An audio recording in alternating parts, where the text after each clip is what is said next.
point me to those minutes again? There was September 1st, 2010 minutes.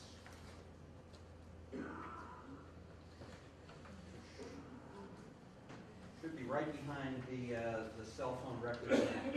It's toward the back, has a blue tag. He's mine. Okay, I have those records. Go ahead. Okay. There is no legal standard in the state of Washington that identifies how detailed minutes have to be. The minutes here state that they discussed matters of interest for all jurisdictions. That was what 2 commissioners voted to adopt as the minutes. It's a little sparse, but absent a standard as to why that is improper, it can't be legally sufficient to support a recall. It has to be misfeasance or malfeasance in office. And according to the Zufeld case, at 112 Washington 2nd 906, there has to be a standard, a law, or a rule in order to render someone's conduct improper and constitute misfeasance or malfeasance. And so, this is just a matter of discretion as to how detailed the minutes had to be. And it was discretion that was agreed upon by 2 of the 3 commissioners. It's not a basis for recall.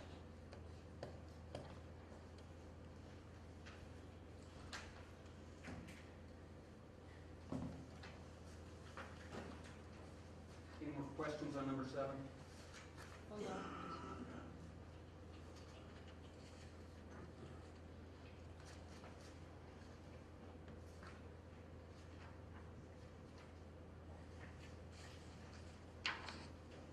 All right, so what you're saying is the RCW, which was cited by the petitioner in their briefing, which is 4230-080, talks about the requirement for calling a special meeting, not the requirement of what needs to be in the minutes of the special meeting. Is that correct? That's correct. Nothing in the Open Public Meetings Act even uses the word minutes. Chapter 4230 doesn't address the preparation of minutes. Okay, go ahead. Now I believe we've gone through the first 7. The last one that is alleged has to do with the executive session that was held after the public meeting where the public expressed their comments on the proposed lease option, the proposed lease, and the court resolution. All right. So, now this occurred on August 16th? August 16th. What they're telling me, petitioners are saying there were too many people for it to be an executive session, and therefore it was a violation of the public records or open public meeting rather than, I'll get it right, counsel, open public meeting because there were too many people. There were more people there than needed to be. Go ahead. Thank you, Your Honor. At the conclusion, the Commissioner Hupp announced that they would be going into executive session for approximately 2 hours.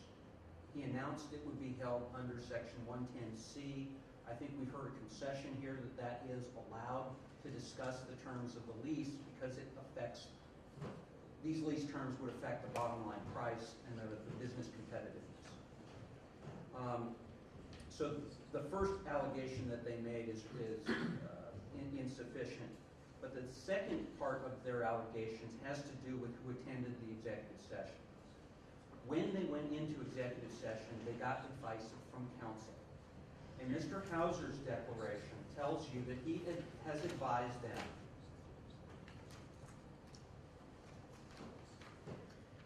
Okay, go ahead. He has advised them that they could go into executive session to discuss the lease terms and that they could then invite in people that were necessary for the function of that into the executive session in order to assist the members of the commission. All right, I'm looking at page 5 of this. The board was advised that they have the discretion to invite into executive session those staff members, legal counsel, and others, quote unquote, who have specific knowledge or information on the specific item to be discussed in executive session. Correct. There is no citation in the reply brief that show that the Open Public Meetings Act regulates who may or who may not attend an executive session. There are circumstances where you have to have someone besides the commissioners attend the executive session. If you're going to discuss litigation, you have to have legal counsel present. It is not at all uncommon for staff to attend where it is helpful to inform the judgment of the commissioners. What is restricted in Section 110 is that you cannot take action in the executive session. And the minutes and the declaration reflect that there was no action taken in the executive session, that all the actions were taken in open session later after the executive sessions were concluded. So why is this not a basis for recall? Why is it legally insufficient to support a recall charge? The answer to that question is they relied on the advice of counsel in making that determination. There is no, even if it was a violation, which there's no law to support, it clearly could not be an intentional violation of the Open Public Meetings Act because they got advice of counsel. And if you look at some of the recall cases which deal with situations where there was advice of counsel, you will find the case of Estee versus Dempsey, 104 Washington 2nd, and at pages 604 and 605. Do you cite that in your brief, sir? I do. What page?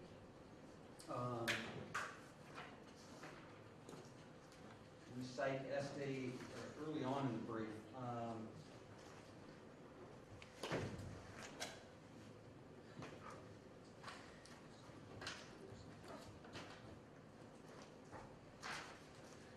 Estee is first cited on page 2 of our brief. Thank you, sir. But the facts there were that a school board chose not to hold its regular meeting based on the advice of their legal counsel. And therefore, the court found that the petition did not show an intent to commit an unlawful, illegal action.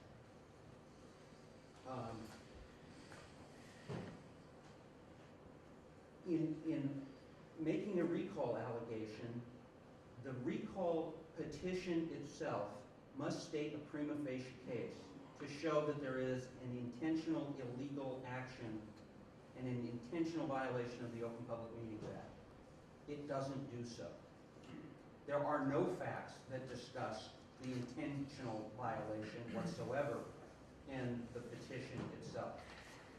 And as such, it is legally insufficient. And Mr. Hauser's advice is correct. Who can be invited into an executive session is a matter of discretion as to the commissioners to determine whether it serves the purpose that the statute allows the executive session to occur. And so they invited in a Dodge so that they could determine how it would affect the price. And so there is no Open Public Meetings Act violation in substance, and there certainly wasn't any intent to violate the Open Public Meetings Act, as is clearly shown by their seeking legal counsel on that specific issue.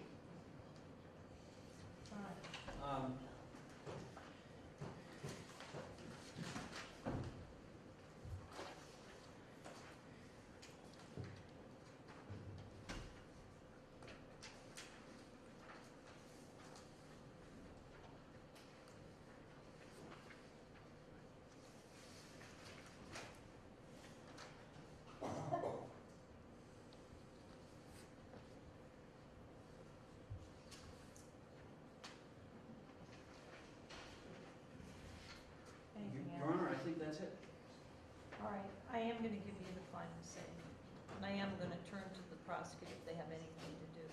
But it's 3:23, let's take about a 10-minute break. We want to review something.